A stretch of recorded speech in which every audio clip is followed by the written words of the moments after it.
जळगाव जिल्ह्यातून एक धक्कादायक प्रकरण समोर आले आहे, ज्यामध्ये बनावट अपघात दाखवून विम्याचे कोट्यवधी रुपये हडप करण्याचा कट उघडकीस आला आहे। या संपूर्ण प्रकरणात डॉक्टर, पोलीस कर्मचारी आणि मृत व्यक्तीचे कुटुंबीय देखील सहभागी असल्याचे समोर आले आहे। पोलिसांनी या प्रकरणात अनेक आरोपींना अटक केली आहे। जळगाव जिल्ह्यातील चाळीसगाव तालुक्यातील दहिवड फाटा येथे एका चालकाचा अपघाती मृत्यू झाल्याचे भासून 50 लाख रुपयांचा विमा क्लेम करण्याचा कट समोर आला आहे।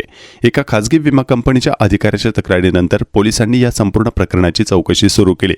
तक्रारीनुसार अरुणा जाधव यांनी आपले पती राजेंद्र जाधव यांच्या कथित अपघाती मृत्यूचा दाखला देत श्रीराम जनरल इन्शुरन्स कंपनीकडे 50 लाख रुपयांचा दावा दाखल केला होता। दावा असा करण्यात आला होता की 19 एप्रिल 2025च्या रात्री दहिवडहून मालेगावकडे जात असताना एका काळ्या थार गाडीने त्यांच्या मोटरसायकलला धडक दिली। या अपघातात जखमी झाल्यानंतर उपचारादरम्यान त्यांचा मृत्यू झाला। मात्र विमा कंपनीने या प्रकरणाची चौकशी केली असता अनेक धक्कादायक बाबी समोर आल्या। तपासात समोर आले की राजेंद्र जाधव यांच्या प्रत्यक्षात 23 फेब्रुवारी 2024 रोजीच यकृताच्या गंभीर आजारामुळे मृत्यू झाला होता। एवढेच नव्हे तर त्यांच्या घरातील फोटोवरही मृत्यूची तारीख 23 फेब्रुवारी 2024 अशीच लिहिलेली आढळली। आरटीआय द्वारा हे देखील उघड झाले की त्यांच्या मृत्यूची नोंद ग्रामपंचायतीच्या मृत्यू नोंदवहीत नव्हती। याशिवाय मृत व्यक्तीच्या कागदपत्रांमध्ये वेगवेगळे पत्ते आढळले आणि त्यांच्या नावावर सुमारे 10 वेगवेगळ्या विमा कंपन्यांकडून पॉलिसी काढण्यात आल्या होत्या। पोलीस तपासात हे देखील उघड झाले की बनावट अपघात आणि मृत्यू दाखवून सुमारे 7.5 कोटी रुपयांचा विमा क्लेमचा कटही रचण्यात आला होता।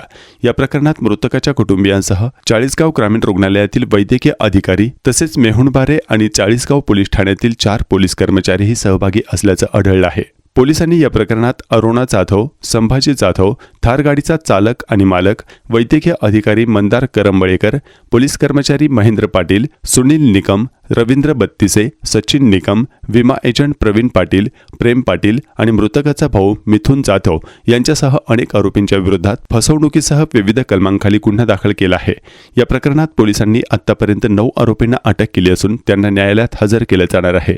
विम्याचे पैसे बेकायदेशीररित्या हडप करण्यासाठी या टोळीने संपूर्ण कट रचल्याचं पोलिसांनी सांगितलं। एक जळगाव जिल्हा चाळीसगाव तालुक्यामध्ये एक ऑर्गनाइज्ड क्राईम सिंडिकेट, ज्या क्राईम सिंडिकेटनी इन्शुरन्स फ्रॉड करतायत। म्हणजे इन्शुरन्स फ्रॉड म्हणजे एखादी गरीब माणसाला आयडेंटिफाय करतात आणि ज्या माणसाचा टर्मिनली इल आहे, त्यांचा असे आजारी आहे, त्यांना येणारे काय महिन्यात किंवा काय वर्षात ते मरण पावणार आहे, अशा माणसाला पहिला आयडेंटिफाय करतात। त्याच्यानंतर त्यांच्या नावाने एखादी कन्स्ट्रक्शन कंपनी किंवा कुठल्या तरी म्हणजे कंपनी ओपन करतात। त्या कंपनीचं असंच बनावट इन्कम दाखवते आणि 3-4 वर्षाचं इन्कम टॅक्स रिटर्न देतात। त्याच्यानंतर मोठा इन्शुरन्स काढतात। म्हणजे एक कंपनी किंवा 10-12 कंपनीचा इन्शुरन्स काढतात, मोठा इन्शुरन्स, आणि त्या माणसं मरण्यासाठी वाट पाहतात आणि एकदा मरण पावलं की त्यांना ऍक्सिडेंट, बनावट ऍक्सिडेंट वगैरे दाखवून त्याचे इन्शुरन्स पैसा क्लेम करण्याचे प्रयत्न करत असतात। अशाच एक प्रकरण आमच्या समोर आलेलं आहे। राजेंद्र जाधव म्हणून एक नाशिक जिल्ह्याचा रहिवासी आहे। तो त्याला क्रॉनिक लिव्हर डिसीज होते। ते नेमका फेब्रुवारी 2024 मध्ये नॅचरल डेथ झाल्या होत्या। जेव्हा त्यांच्या नावाने एक कन्स्ट्रक्शन कंपनी उघडकीस केलं आणि 3-4 वर्षाचा इन्कम टॅक्स रिटर्न केला आणि श्रीराम फायनान्स मधून त्यांना 50 लाखाचे इन्शुरन्स भरले होते आणि त्याच्यासोबत अजूनही एक 10 कंपनीमधून इन्शुरन्स काढले होते। सर्व मिळून जवळपास 7.5 करोडचे इन्शुरन्स काढले होते। जेव्हा हा माणसं नॅचरली डेथ झाल्या होत्या तेव्हा त्यांना इन्शुरन्स क्लेम करता आलेलं नाहीये, म्हणून त्यांनी काय पूर्णपणे एक कट रचलं आणि एप्रिल 2025 मध्ये एक बनावट ऍक्सिडेंट तयार केलं आणि हे बनावट ऍक्सिडेंटचा स्पॉट आहे मेहुणबारे पोलीस हद्दीमध्ये एक रोडने त्यांनी ओळखलं आणि बनावट ऍक्सिडेंट तयार करून त्या माणसाला ऍक्सिडेंट झाल्यासारखं दाखवलं आणि त्या बॉडीला असंच सिव्हिल हॉस्पिटलला मग घेऊन गेला असंही दाखवलं होतं। सिव्हिल हॉस्पिटलमध्ये डॉक्टर मॅनेज झाले होते, त्यांनी विथआउट एनी बॉडी, काही बॉडी नसताना त्यांनी MLC काढलं आणि तिकडचं एक पोलीस कर्मचारी 1-2 लोक ते मॅनेज केले होते, ते इन्शुरन्स एजंटनी। त्यांनी म्हणजे बॉडी नसताना त्यांनी पंचनामा काढला। त्या डॉक्टरनी पंचनामा काढल्यानंतर बॉडी नसताना पोस्टमॉर्टम रिपोर्ट काढून दिलं।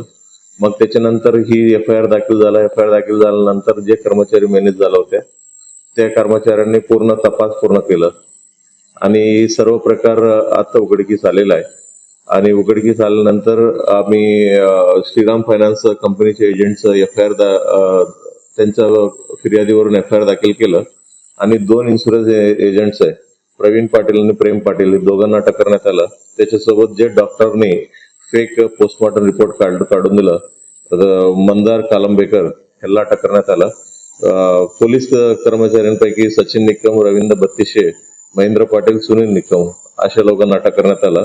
आणि जे मयत इस्मानचं वाईफ आहे अरुणा राजेंद्र जाधव आणि मयत इस्मानचा भाऊ आहे मिथुन जाधव, अशा 9 लोकांना आम्ही अटक करण्यात आलेला आहे. या प्रकरणात विमा कंपनीने रक्कम अदा केलेली होती का ती अदा करण्याच्या अगोदरच हे सगळे ह्यांनी क्लेम केलं होत्या. क्लेम केल्यानंतर त्यांच्या व्हेरिफिकेशन मध्ये त्यांना डाऊटफुल वाटलं. त्यांना डाऊटफुल वाटलं म्हणून पोलिसांना कळवण्यात आलं आणि त्यांचं डाऊट वरती आम्ही अजून चौकशी केलं. त्या चौकशीवरून ह्या गोष्टी निष्पन्न झालं आणि त्यांचा पैसा मिळण्याच्या अगोदरच ही सर्व कारवाई झालेली आहे. सर यामध्ये जी काही आरोपी आहेत त्यांना न्यायालयात हजर केल्यानंतर त्यांना पोलीस कोठडी दिली. सर्व आरोपींना कालच्या दिवशी न्यायालयात हजर केलं होतं आणि त्यांना 4 दिवसाचा पोलीस कस्टडी मिळालेली आहे.